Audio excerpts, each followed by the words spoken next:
Are you a podcaster? Maybe you've got that big idea and you're looking for a network to join.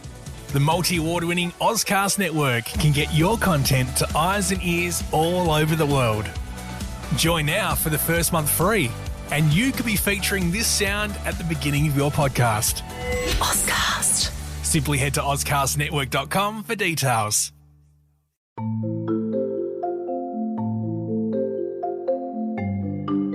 Thank you for downloading and listening to This Pathological Life. If you're interested in continuing the story, we have a second series called This Medical Life.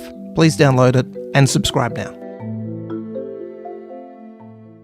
Dr. Travis Brown, why do we need a podcast called This Pathological Life?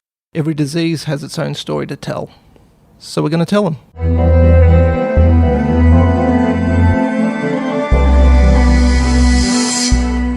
Dr. Travis Brown, I just want to confess something to you. Mm-hmm. Yes. There's something I'm not very good at. What's that? Smoking. I tried. In my late teens, I tried because it was cool, and I just coughed and spluttered. I did 3 attempts, and that was it. Nothing like that has ever passed my lips or my lungs since. I just can't do it. Now I have to ask, was this a cigarette as in your normal cigarettes, or did we go down the line of rolling your own and trying that, or even pipes, cigars? No, because once I'd fallen at the first hurdle, I just gave up. Maybe this is showing I've got a weak personality and I don't have the grit and resilience. I could be smoking myself with my own rollies. Well, it's probably better that you're not, as you will see today. So, yes, we are talking about smoking cigarettes, and at the end we'll discuss vaping, which is the new thing in vogue, really. So, and one other thing I just remembered, as a young boy at Christmas, because back then when I was a young boy in the 70s, late 60s, early 70s, aunts, uncles, everyone just be smoking all in the one room. And there was an ashtray that my auntie had been using. I thought, that looks fun. And I went, and I just blew into it, and it went around and all back in my eyes. And that took a good half an hour of tears to get rid of the. Now, can I ask? Clearly your aunties and uncles smoked. Yep. Did your family? They're all dead now. Well, that'd be a lesson, right? Okay. Did your direct family, your mum, your dad? No, they were smoking. Did they have any? Did they have any attitudes towards smoking, or was it they just didn't? If anything, it was just the smell. I think there was a sense of not wanting to bring that smell into the house. Right. Okay. That's what I'd put it down to. Yeah. I don't think it was ever really voiced. It just wasn't a thing we did. Yeah. No. Well, look, the history of smoking goes back thousands of years. In fact, we know that wild tobacco grew in the Americas, approximately 8,000 years ago, and around 2,000 years, tobacco has been chewed or it has been smoked. Sometimes it had a cultural element or a religious involved in ceremonies, and sometimes it was just a stimulant that people used because they enjoyed it. The first European to discover it was Christopher Columbus, the smoking, and from there, in 1531, tobacco was cultivated in Europe for the first time in Santo Domingo, and it started to spread. So in about 1600s, we've got tobacco spreading across Europe and England. And it was also used as a monetary standard. So this is, part of the culture, but, was worth something. We can probably understand that it is a monetary standard because I believe at the moment a packet of cigarettes is about the same value as a nugget of gold, isn't it? Well, it keeps on going up in price these days, which we'll discuss a little bit later as well. So, it's interesting. In 1602, there was an anonymous Elizabethan author in England who called himself Philaretes, who published a booklet titled "Work for Chimney Sweeps." And it's interesting because this author, who was clearly very intelligent, most likely a doctor who treated nobility, he linked that diseases that were experienced by these young boys. So, I mean, if we take a digression here, And we look, well, chimney sweeps, operated between 1600s and the late 1800s, and they were normally young boys between the ages of 4 and 7. And they normally were American and had really bad English accent. Oh, no, that's Dick Van Dyke from Mary Poppins. Well, they would go up and down chimneys. They were often from poor families, and they were often from or either that or orphans, and they would have a master, and they would have to climb up these chimneys with a broom and a scraper and get all the soot off. That then they would climb up to the top, all the soot would fall down the bottom, they would climb back down, grab the soot, and then the master would sell that to farmers for fertilizer. Oh, wow. So it was a whole ecosystem. Yeah, exactly. But these kids were treated pretty poorly. They were inhaling the stuff. It was not unusual for them to either get stuck or get injured and sometimes even die. And the reason why it started to be regulated in the late 1800s, but the only reason it did was that's a few hundred years worth, and kids were dying and they were saying this is unacceptable. It's quite amazing. And these boys, they might have a bath a year. They were usually poorly fed and they would sleep in basements. So they were poorly treated. And if the boys were slow to do their job or reluctant to climb up a dirty chimney, the master would light a torch under their feet. And that's where we get the phrase, to light a fire under someone. Wow. All right. And so it was not a pleasant job. No. And children could die. Yeah. And again, they had falls injuries. So they would get twisted, either deformed ankles because they were young and they were having to push their legs up. They could get twisted kneecaps and patellas or twisted spines. They would get inflammatory eye conditions because of the soot. They had respiratory illnesses. And then later on, it was discovered that adolescents could get what they called chimney sweep cancer. And this was a painful and fatal cancer of the scrotum. They often worked naked. Oh. And then they didn't clean, so the irritant from the coal tar would cause problems and cause a scrotal cancer, which was often fatal. And so when we look at this booklet, which was a few hundred years before, the 1600s, Work for Chimney Sweepers, he's suggested that this smoking, this tobacco, could be a venom or a poison. Now, it's not clear what his motives were because it was anonymous and it was an opinion, didn't have it with any evidence. So it's sort of hard to, was this person actually selling something else and saying this new thing coming on the market? Because it's only 1600, it's only been around for 30, 40, 50 years. And they didn't put their name to it. So that's always a little bit of a challenge. Why wouldn't you put your name to it? But this was contrary to most beliefs. And they remained anonymous. No one smoked them out. No, they didn't. Right.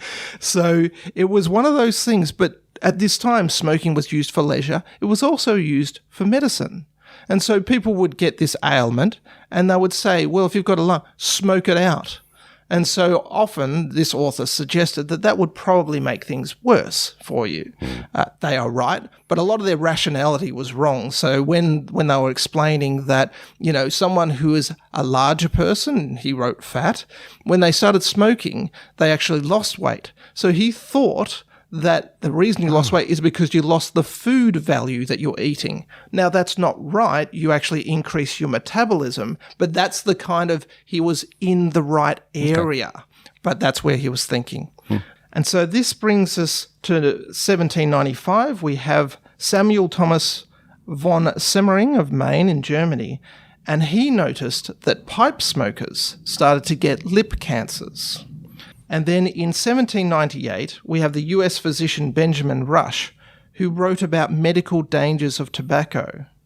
But again, it's not until mid to late 1800s that the machine industry, the tobacco industry, started getting machines to increase the amount. Now, their first machines could make about 200 cigarettes per minute. Oh, wow. I was expecting per day. Per minute. Per minute. But today's machines can produce up to 9,000 cigarettes per minute. Per minute. And then we have the 20th century, where big tobacco starts becoming quite powerful, but the medical industry and government starting to recognise, is there a problem with this product? If you were to follow a busy doctor as he makes his daily round of calls, you'd find yourself having a mighty busy time keeping up with him. Time out for many men of medicine usually means just long enough to enjoy a cigarette. And because they know what a pleasure it is to smoke a mild, good-tasting cigarette, they're particular about the brand they choose. In a repeated national survey, doctors in all branches of medicine, doctors in all parts of the country were asked, "What cigarette do you smoke, doctor?" Once again, the brand named most was Camel. Yes, according to this repeated nationwide survey, more doctors smoke Camels than any other cigarette. Why not change to Camels for the next 30 days and see what a difference it makes in your smoking enjoyment? See how Camels agree with your throat. See how mild and good tasting a cigarette can be. Things are about to get even more interesting in this discussion about tobacco and the realization that things might not be as they seem. And it does bring back memories. There's a Stan Freberg comedy skit from many years ago. I think it involves Columbus trying to explain what you do with this new product it was bringing back. And it's actually quite hilarious. But the laughter stops when you look at what we're about to go into now, which is that realization of, Houston, we've got a problem if we want to keep milking people with their tobacco money. There is, and this is a very interesting area. What you find, there's a wonderful document by the World Health Organization called In Their Own Words, which we're using here. And we have Charlie, our podcast producer, who is taking the role of tobacco, the PR firms, the lawyers, the executives themselves. So these are memos they've written or have been documented that they've been said or written.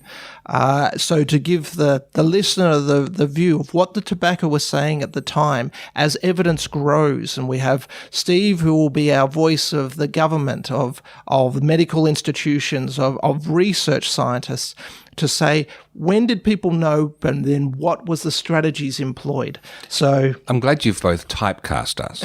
I'm playing the virtuous roles, and I'm going to read all of Charlie's memos in a new light now. Well, I'm trying to work out, I was sitting there just going, do we make Charlie the voice of the government? Or was I wasn't quite sure. And then I asked Charlie, and she is happy to take tobacco. So, this is where we start to see we're at the start of the 1900s. And this is where in 1912 we have Dr. Isaac Adler, who wrote an article. It's called Primary Malignant Growth of the Lung and Bronchi. Now, lung cancer was a rare condition. It's now much more common, as we will discuss soon. But in this document, or in this article, Dr. Adler noted in a very 1912 way some comments. It has always been maintained that males are by far more frequently subject to lung tumours than females. The domestic life led by women, with their consequent retirement and immunity from the irritations and traumatisms which must be frequent in the more unprotected life of men, the abuse of tobacco and alcohol, the many trades and vocations which are accompanied by irritations of the respiratory organs. So this is them trying to work out, why are men getting more sick with these tumours than women? We still don't have a good explanation today, but he's saying, well, it's because of work and you work in a bad environment. And the 1930s comes along and we start getting more case reports and more case series of patients with lung cancer who smoked heavily. So the hints are a link is starting to be made by people writing case reports. And we have 1939 with Dr. Muller, who compared 86 men in hospital with lung cancer with men in other wards of the hospital without lung cancer. And you noticed there was a much more likelihood that people with lung cancer were heavier smokers than those that weren't. And so that brings us to the 1950s, where we get the change. So if we look at the US and we look at per capita cigarettes, so population-based, in the 1900s, per person, it was 54 per year. That's sort of a weekly treat. So, yeah. So, and then if we go into 1963, That is raised to $4,345 per year. So now, not everyone smokes, so someone's doing much more than that. But as a recognition, that's how much tobacco is increasing over 60 years. And so in 1900s, lung cancer is rare. And then in 1950s, by this stage, it's the most common cancer in men. Wow. And studies are searching for the linkage. And there's two main ones. There's Winder and Graham, who released a report in May of 1950, and there's Dole and Hill in September of 1950. That's also known as the British Doctor Study, which we'll come back to. And there was a number of other case control studies that came out from the journal Cancer Research and JAMA. The criticism of all these studies, though, was that a causal link had not been established. These are all, they were retrospective. But again, we're starting to get into the murky situation of criticism coming of quite a powerful industry by this stage. And so the two studies that we will discuss a little bit further. The first one was released in January in 1952, which was Hammond and Horn. And Hammond and Horn got 22,000 American Cancer Society volunteers to recruit men between the ages of 50 to 69 years of age. They end up getting about 188,000 men that they followed up for the next 3 years. And so the entire purpose was to do their smoking history. How much they smoked, had they smoked before, what type did they smoke? So this is either pipe or cigar or cigarettes. Each volunteer had about 5 to 10 men that they had to follow up. And then each time they caught up with them, they had to report, was the patient alive, dead, or unknown? And if they were dead, the researchers would then go and find the death certificate. What did they die of? And by August 1954, they ended up sending some preliminary findings to the Journal of the American Medical Association. And they stated their preliminary findings. It was found that men with a history of regular cigarette smoking have a considerably higher death rate than men who have never smoked or men who have smoked only cigars or pipes. Deaths from cancer were definitely associated with regular cigarette smoking. The death rate from lung cancer was much higher among men with a history of regular cigarette smoking than among men who never smoked regularly. The authors, who are doctors, who were heavy smokers themselves, were so convinced that they changed their smoking from cigarettes to pipe smoking. Wow. Which eventually they found the link to as well a little bit later.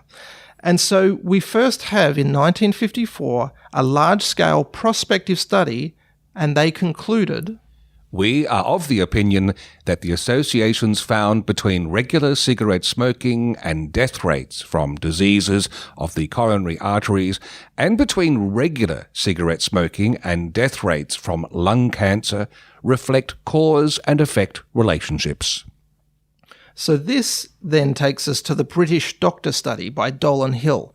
Now, it's called the Doctor Study because they sent out almost 60,000 questionnaires about the smoking habits of doctors. And so they ended up getting around 40,000 responses. And by the time in 1954, they had a linkage of tobacco smoking with cause-specific mortality, the increased death rate due to lung cancer, and then in 1956, they had the increased risk of heart attacks, so myocardial infarctions, as well as emphysema, COPD. And so in 1953, cigarette companies are starting to become very aware of the bad press that's coming their way, and the public relations firms are employed. We have one essential job, which can be simply said, stop public panic. There is only one problem, confidence, and how to establish it, public assurance, and how to create it, and most important, how to free millions of Americans from the guilty fear that is going to arise deep in their biological depths, regardless of any poo-pooing logic, every time they light a cigarette. Wow, it's so fascinating to hear the PR industry up close on that. But a quick question without notice. that was from a study of doctors. If you went to a doctor today who smoked, would you feel comfortable with their advice? Or would you think twice? I was surprised. I one time took a course, and this is not that long ago, and the person who was giving the lectures went out for a break and had a cigarette. And I can't, it was one of those moments where it's like, oh, just not practicing what you preach. It put a hesitation in my mind, but it was just... Interesting, isn't it? Yeah. I just would. It would just. It's the higher standard thing. And here's the thing: you realise these are the people who have all the knowledge available to them, and yet how powerful this nicotine is. And I wonder, do they want to stop? Do they know? But well, that's true. We have interviewed Dr. James Mukey before, and I still eat sugar, so I cannot throw the first stone. So. We then have the UK government in 1954, who has now received this information about the the British doctor study, and the findings, and the Minister of Health comes out and makes a statement. I have come to the conclusion that the statistical evidence does point to a causal relationship between tobacco smoking and lung cancer, but that there are important qualifications. There is no precise evidence of how tobacco smoking causes lung cancer, or indeed of the extent to which one causes the other. So a bit of an equivocal statement, but one that's suggesting there's a problem here. But the tobacco industry have their own statement. There still isn't a single shred of substantial evidence to link cigarette smoking and lung cancer directly. By 1958, the British and American Tobacco Company have scientists do what they call a study tour and go to several research institutions to find out what evidence is out there. And they conclude, with one exception, the individuals with whom we met believe that smoking causes lung cancer. If, by causation, we mean any chain of events which leads finally to lung cancer and which involves smoking as an indispensable link. However, in discussions, there could be a potential advantage in this. Evidence is building up that heavy smoking contributes to lung cancer. If we could find the intestinal fortitude to jump on the other side of the fence admitting that cigarettes are hazardous, just look what a wealth of ammunition would be at our disposal to attack the other companies who did not have safe cigarettes. In 1962, the Royal College of Physicians, that is from the United Kingdom, issues the first major report and statement on smoking. Cigarette smoking is a cause of lung cancer and bronchitis. Cigarette smoking is the most likely cause of the recent worldwide increase in deaths from lung cancer. So that's the definitive statement. In 1964, a similar statement is made by the US Surgeon General. And then we have the director of Philip Morris issuing their own statement. We don't accept the idea that there are harmful agents in tobacco. By the mid-1960s, the cigarette companies are wanting to find a new strategy. The main power on the smoking and health situation undoubtedly rests with the lawyers. The US cigarette manufacturers are not looking for means to reduce the long-term activity of cigarettes. By 1968, the strategy has changed to muddying the waters. The most important type of story is that which casts doubt in the cause and effect theory of disease and smoking. Eye-grabbing headlines are needed and should strongly call out the point. Controversy, contradiction, other factors, unknowns. In 1970, the head of research and development for Philip Morris states, let's face it, we are interested in the evidence which we believe denies the allegations that cigarette smoking causes disease. Now, there are many memorandums about deniability and risks alienating intelligent people and doctors, but by 1975, they were employing a different strategy. As a company, we do not make, indeed we are not qualified to make, medical judgments. We are therefore not in a position either to accept or to reject statements made by the Minister of Health. And by the 1980s, an internal document show where big tobacco is at. The company's position on causation is simply not believed by the overwhelming majority of independent observers, scientists, and doctors. The industry is unable to argue satisfactorily for its own continued existence because all arguments eventually lead back to the primary issue of causation, and at this point our position is unacceptable.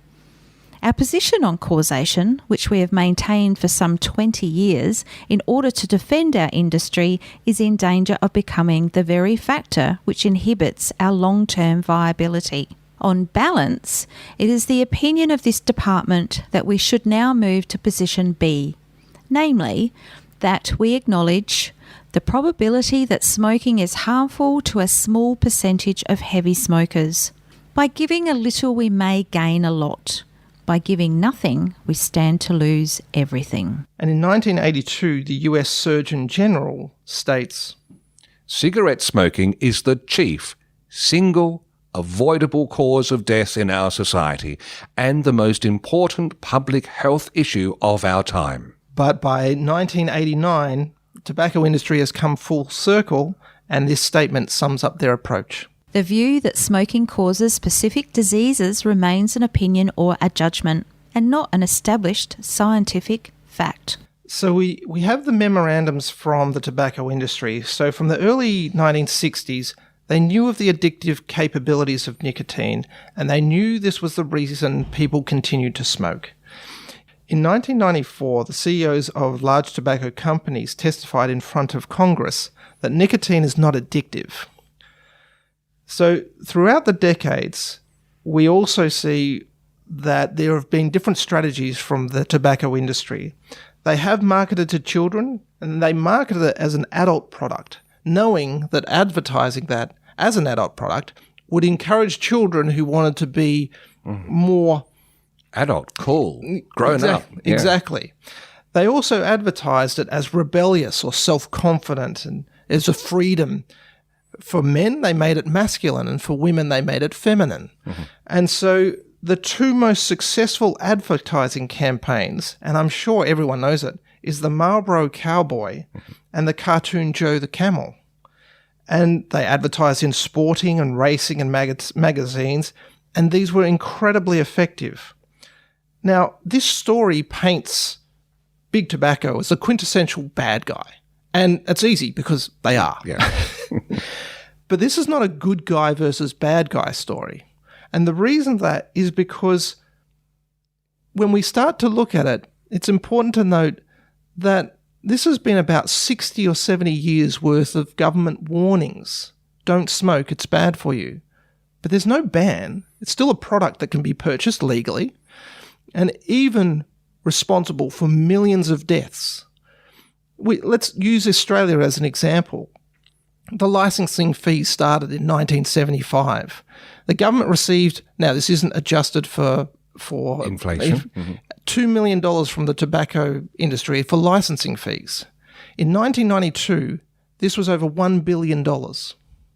And in 2000, licensing fees were $3.3 billion. The revenue from tobacco companies, now this one is adjusted, 2000 to 2012. In 1975, it was $3.2 billion. In 1992, that was $2.2 billion, but that's plus licensing fees as well. Oh, okay.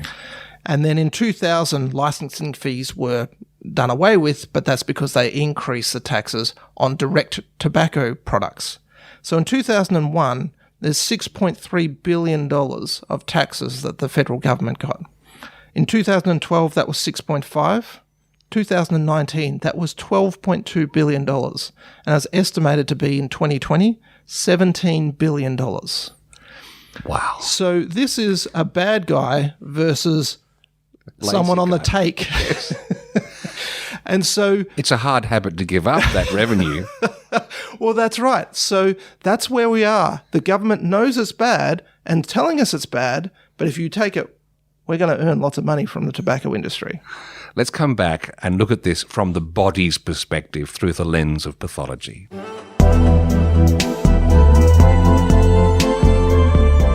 Let me begin my questioning on the matter of whether or not nicotine is addictive. Let me ask you first, and I'd like to just go down the row, whether each of you believes that nicotine is not addictive. I heard virtually all of you touch on it, and just yes or no. Do you believe nicotine is not addictive? I believe nicotine is not addictive, yes. Mr. Johnston. Congressman, cigarettes and nicotine clearly do not meet the classic definitions of addiction. There is no intoxication. We'll take that as a no, and again, time is short. If you could just, I think each of you believe nicotine is not addictive. We just would like to have this for the record. I don't believe that nicotine or our products are addictive. I believe nicotine is not addictive. I believe that nicotine is not addictive. I believe that nicotine is not addictive. And I too believe that nicotine is not addictive. All right, we've just finished all the history of the tobacco giants fight, so let's exhale now and inhale without a cigarette in our mouths to look at tobacco and the body as your core role as a pathologist. So this takes us, we've had many years of being able to collect data on what smoking does, what tobacco does to our bodies. And so it's important to note, as we mentioned at the start, cigarettes is one, but there's also other forms of smoking. One's called snuff, which is dried tobacco. I believe you inhale. Yes, I think one of my uncles had a little snuff box. Well, I used to think snuff was cocaine or something to that, but there's also dried tobacco, because that's why anatomically it's called the snuff box down in the... Yes. People would put snuff between just the bottom of your thumb. You lift up your thumb. I lived a sheltered life because I thought it was crushed up Pez. You know, those candy. That's what I thought it was. You sniffed as Pez? That explains my reactions. All right. So it was one of those smokeless, so snuff, but you can also chew it. And we also know that now that does increase your risk of oral cancer, chewing tobacco. But the World Health Organization states that tobacco is responsible for over 8 million deaths worldwide per year. If we look at the US, they have around 480,000 deaths per year responsible from tobacco. UK, 78,000 per year, and Australian, we have around 15,500 per year. So this is still a pretty big problem. The top smoking countries, Kiribati is an island in the central Pacific Ocean, which has a population of 120,000. It has a smoking population. 52% of their population smokes. I can understand it because the air there would be so pure that it'd be too pure and you'd want to just dilute it down a bit. 64% of males smoke and 41% of females smoke. It's sad, isn't it? We have the third top is Greece with 43% of the population smoking. Fourth, fifth and sixth are Serbia, Russia and Jordan with around 41% of their population smoking. Now, almost all of them, except for one country, Vanuatu, males smoke more than females. I'm not quite sure why that is, but that's just the statistics. If we look at China, China has 25% of its population that smokes. 50% of the males smoke, and like 1 to 2% of the females smoke. Jeez. So I'm not quite sure why that is. And if we look at, again, what I've mentioned, so the United States, 17% of the population smoke, 20% male, 15% female. UK, 19% of the population with a 20-18 split. And then Australia, 15% with a 17-13 split. So this is still a big problem. We've got some of probably the most progressive laws against public smoking, which is important for our public health. But what do we know? Well, we know that the more you smoke and the longer you smoke, the more likely you're going to die earlier. And so we call it pack years. So we get the average number of cigarettes smoked per day, multiplied by the time, like the years you've smoked. And that gives us a measure. So if someone smoked for 3 years, but they smoked 40 a day, versus someone smoked, 10 for over, 10 years, you get to actually sort of normalize it in some type of way. But the higher the figure, the worse the prognosis. It just appears to me, and it's hard for me to take the high moral ground because I can't smoke. My body just won't let me smoke. But it's like playing a game of Russian roulette and just keeping on going around and around and around. It's in that situation, Deer Hunter, Robert De Niro, you'd do it once and that's it. You'd count your lucky stars. Well, the thing is, we know from evidence that 7 out of 10 smokers want to stop. Yeah, that's true. And so it is a really hard thing. And that's why that statement from the tobacco CEOs is so galling, is that the whole point, if you take nicotine out of smoking, it's the stimulant with regards to it, but would they then have a product? Interesting. Before we finish this whole episode, I want to talk about the substitute, the vaping, which is quite popular. We'll come back to that soon, yes. Okay. And so if we actually look at cigarettes, though, the chemicals in them is just mind-boggling, because there's around, on average, 2,000 to 4,000 chemicals per cigarette. And so I don't know how that happens, because you sit there and go, we also know, straight up, there's over 60 known carcinogens, things that will cause cancer in that cigarette. And you would think that some point in time there would have been a board meeting say, hey, why don't we take out those 60? And I can't work out, did it happen or did they not? Or did they? Well, when you're on a good thing, stick to it. And so if we look at the physiological effects, cigarette smoke is a direct irritant to the lung lining, so what we call the tracheobronchial mucosa. You get inflammation caused by the smoke, increased mucus, and so you get an increased risk of bronchitis, so inflammation of the bronchi. Inflammation can cause what we call metaplasia. So if you think about it with your lungs, you've got like finger-like little cilia that keeps on pushing mucus out, so that if you inhale some particles, the cilia will push it out. Well, smoking kills them. And if you do it for long enough, what we call is it changes from one tissue type, so those little cilia, to a squamous cell, which is like on your skin. So it can deal with abrasion. The problem with that is that's a pre-malignant condition that can form squamous cell carcinoma. And so you then have this inflammation, metaplasia, carcinogenesis pathway, but that's not the only pathway. You can have inflammation, destruction of tissue, and you get emphysema because all the airways have died or expanded because of all the inflammation. And so you have trouble breathing because you have air trapping and non-functioning alveoli. That's not mentioning anything about when you've got bronchitis, you're increasing your risk of infection. So you'll be more unwell often. That's the thing. Lung cancer, it's the leading cause of men's cancer worldwide. And it's number 2 for women, second only after breast cancer.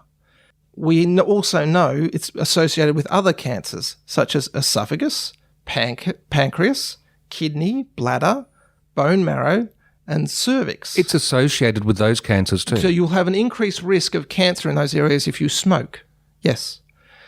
And so you also have increased cardiovascular risk, so atherosclerosis, and smoking narrows arteries.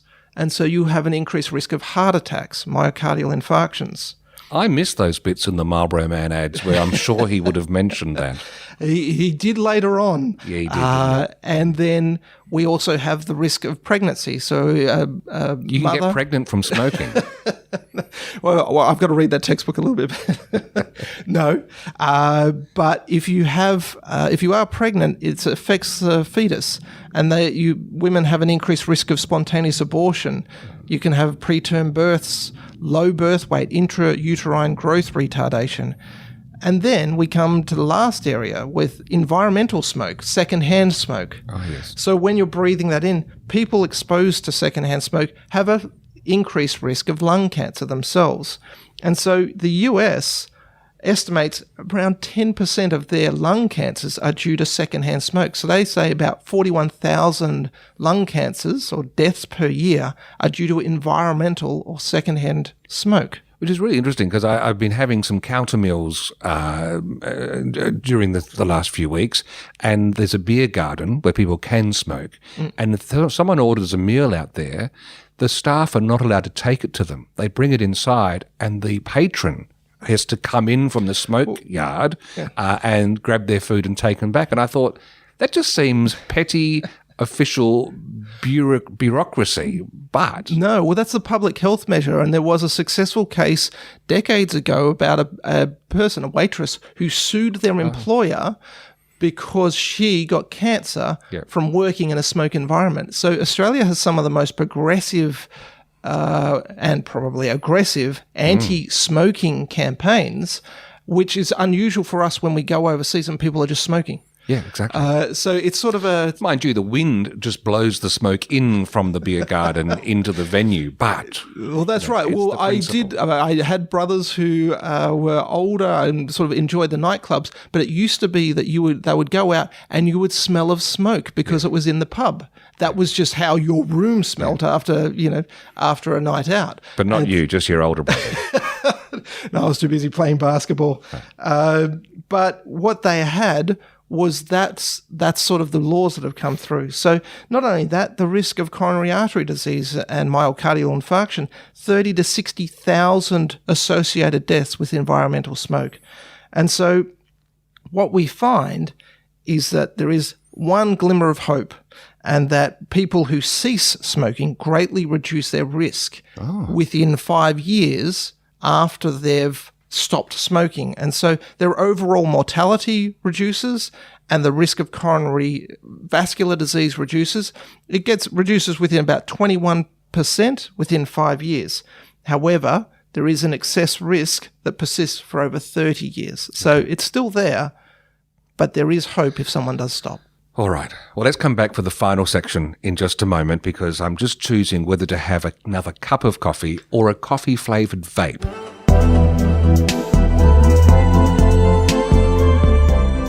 Ladies and gentlemen, the late Yul Brynner. I really wanted to make a commercial when I discovered that I was that sick and my time was so limited. I wanted to make that commercial that says simply, now that I'm gone, I tell you, don't smoke. Whatever you do, just don't smoke. If I could take back that smoking, we wouldn't be talking about any cancer. I'm convinced of that. All right, I actually didn't vape because I don't vape, but lots of people do, Dr. Travis Brown. Should they? Well, it depends. I guess it depends on which side of the fence you're on at the moment. So, look, vaping's also known as heated tobacco. Oh. And so if we look at e-cigarettes, they're often referred to as, they entered the market, first of all, in China in 2003, and then the US and European markets in 2006. And this was with very little government regulation.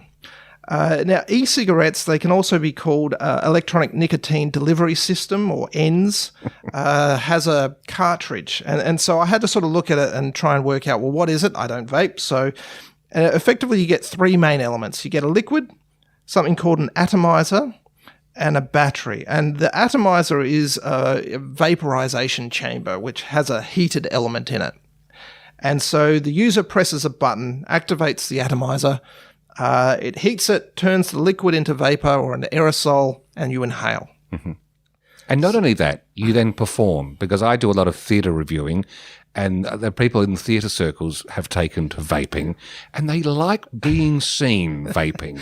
Well, you can't miss it. I have sat behind a car, and I thought the car was on fire when someone was vaping, because the smoke that filled that... The vapour. Yeah, yes. Exactly.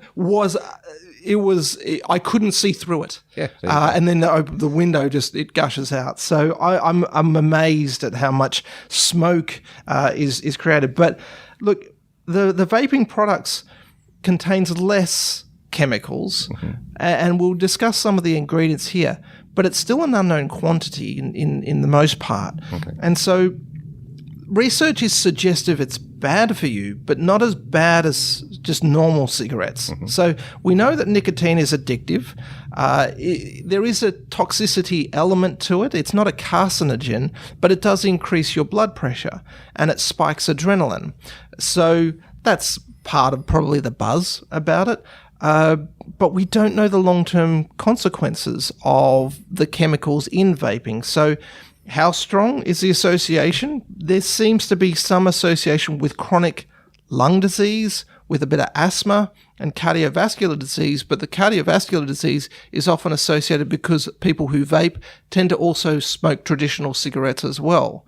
And so the cardiovascular, it's a bit mixed as to what that does. So the interesting thing about e-cigarettes is they seem to be as addictive as normal cigarettes, but inexperienced users don't get as much as a nicotine hit as normal cigarettes. But those who are experienced get more of a nicotine Why hit is that? Because they know how to breathe and they know how to inhale it, but they can also get things like extra strength cartridges, increased voltage, and you also know how. It's just like exercise. You exercise, you're going to be able to do it. So if you're really trying to increase your nicotine hit, you're going to do that. You could probably adapt one of those leaf blowers. Give it a try. And so herein comes the area as people start to say, well, I use vaping to stop smoking traditional. And the studies are a bit mixed. And I'll be honest, I tend to approach with caution the ones that say, oh, yes, it can help you see cigarettes because it's the same act of smoking. But look, there is some studies say it does, some say that it doesn't. I would be wary of the ones that say it does, that it does, and I would check who's actually sponsoring that. But there's also a risk to bystanders of secondhand smoke, but it's believed to be less than traditional smoking. So, look, if we look at the three components of vapes, you have a solvent, you have a sweetener, and you have flavors. Delicious. Okay, so here we go. You'll love this. So you have a solvent. So this is the visible smoke that you see. Okay, so that's the cloud. Now, there's two main products that these can use. One's either vegetable glycerine, and that's made from vegetable oil. I picked that bit up. Or the other one's propylene glycol, and that's a clear, slightly syrupy liquid. It's virtually odorless in color, but that's what gives it the vapor, the sort of the cloud. We have two sweeteners, two main sweeteners. One is sucralose and one is ethyl maltol. And again, I can't really say much about them because I don't know what the information about them is, but they make it sweeter for the person's experience. Probably those of us who don't vape are ingesting those sweeteners in all the mass-produced food. Exactly, they are.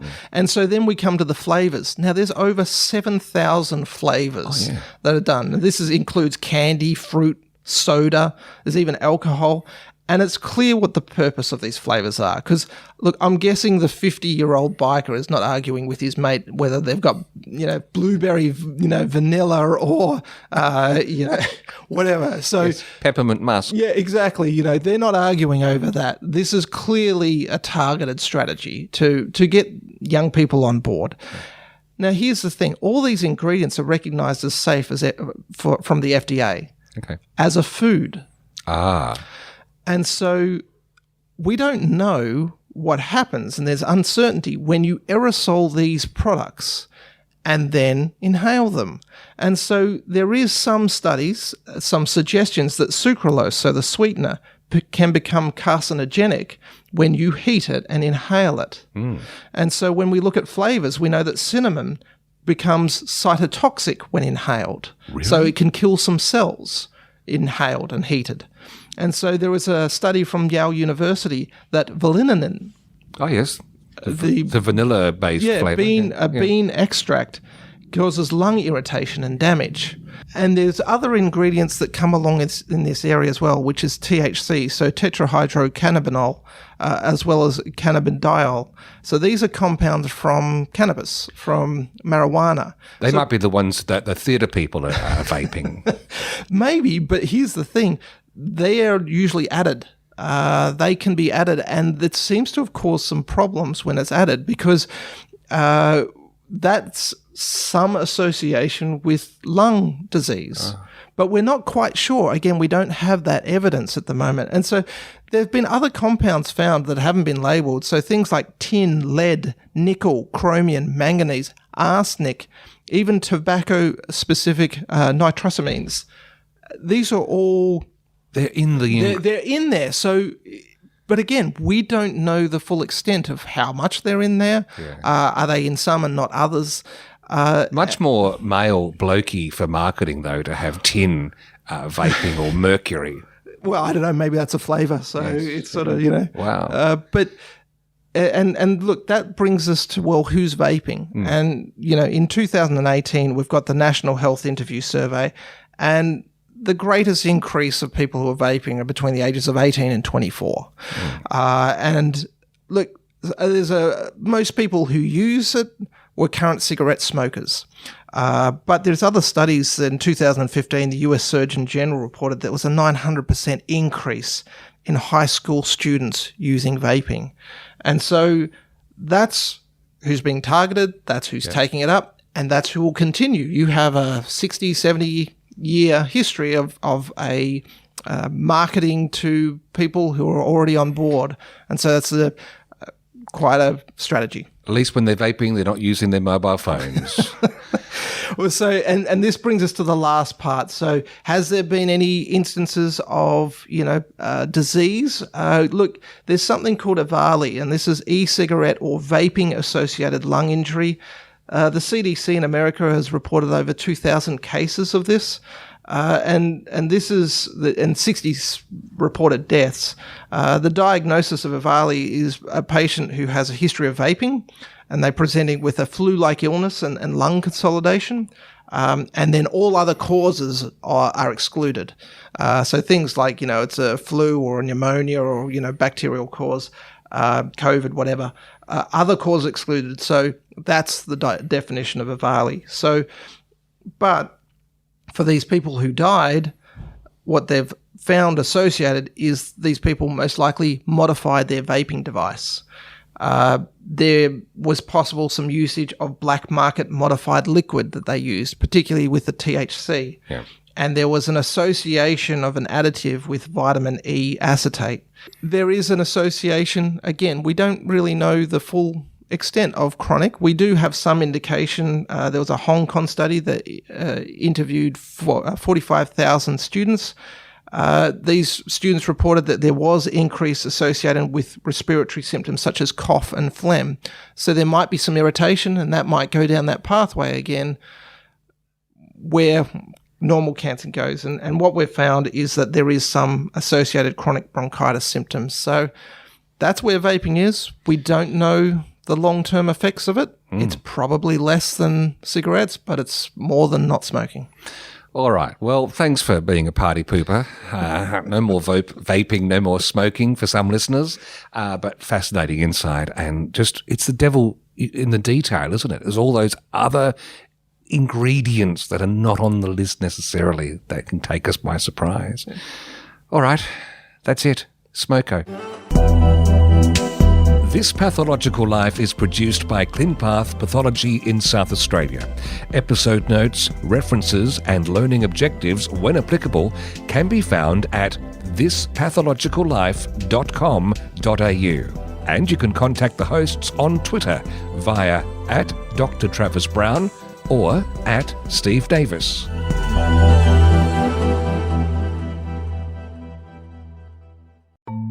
Thanks again for listening, and just a reminder, if you haven't done it yet, have a quick search in your podcast app for our second series, This Medical Life.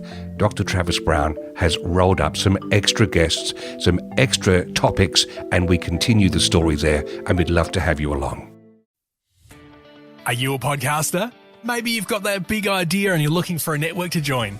The multi-award-winning Ozcast Network can get your content to eyes and ears all over the world. Join now for the first month free, and you could be featuring this sound at the beginning of your podcast. Ozcast. Simply head to ozcastnetwork.com for details.